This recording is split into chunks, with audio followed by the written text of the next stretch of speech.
Nowadays, Brazil, according to the official numbers, can be considered the second country with the number of infected people around the world. But we know that this number that is being reported is much less than the actual condition of the COVID-19 here in Brazil. That's due to the fact that the government here is doing like very few tests.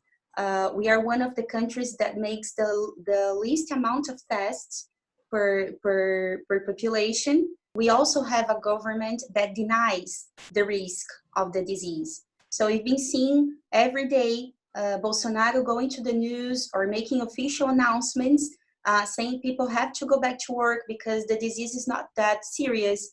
He even said that if you have a sports history as himself, this very serious disease will be just a flu, just a cold.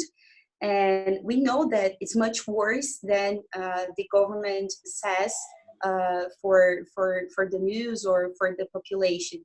So they're encouraging people to return to work. They're encouraging people to go out of their houses. They're encouraging people to cut the quarantine, what may cause an even more serious situation, what may cause in the next few days an even worse situation. This all is all these numbers we're seeing. They're concentrated in regions of Brazil in which people face structural housing issues like lack of water, like basic sanitation, poor basic sanitation conditions. It's a very serious situation in Brazil because almost 40% of people are now running out of water, either because they can't pay for their bills because they're facing unemployment and the salary reduction, or because they live in regions in which the water doesn't get to where they live. So imagine, this is something that is basic. The International Health Organization says that one of the most basic conditions for you to prevent the contamination from COVID-19 is having the way to wash your hands. So not even that is possible for almost 40% of Brazil's population. So this makes even more serious the fact that the government denies the risk of the disease, and also the fact that they stimulate people to go back to work.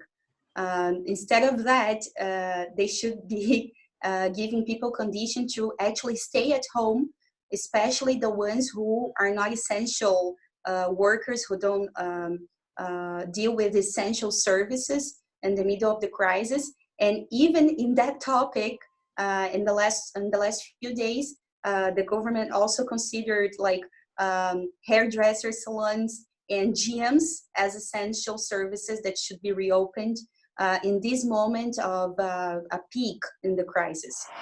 Well, concerning the hospitals, the situation is in their limit.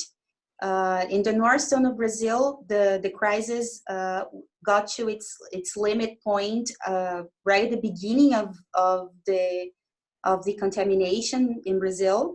The states of Amazonas, Pará, which are all regions that cover the Amazonia forest, they quickly got to their limit capacity, the hospitals. So there were no beds for having people under treatment since first week of the crisis, which was like the beginning of April.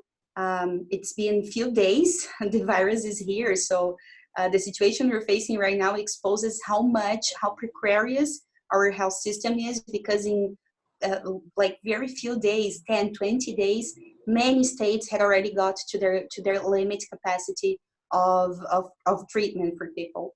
The richest state, which is São Paulo, is now pretty close to the limit, to the 100% occupation of beds in hospitals.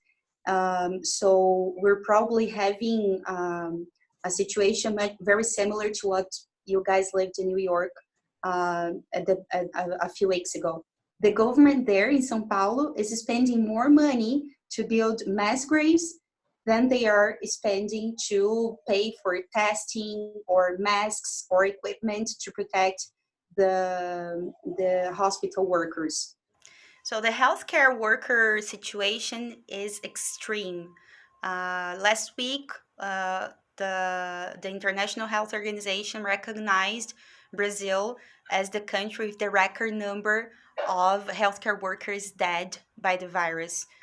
This happens because of the lack of PPE for these workers, but also for the fact that many of them are working hospitals that the government doesn't consider to be hospitals that are treating the coronavirus infected people. So they are considered just um, transfer hospitals to which you get with the suspect and you are sent to another hospital. But these people surely are being exposed to the virus, because if a person is looking for the hospital with symptoms and on, they might be infected and be potential transmitters. So one of these hospitals is the University Hospital in São Paulo, in which workers are making many denunciations, saying how much the hospital direction doesn't consider them as workers who are dealing directly with the virus. So at the beginning of the crisis and for weeks on, they had no PPE to receive people who had the suspect of being sick.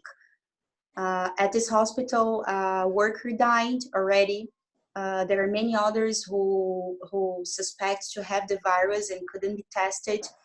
This is also a very important problem because many of healthcare workers in Brazil are not even having the access to being tested, which is something essential for a person who is dealing every day with the possibility of being contaminated.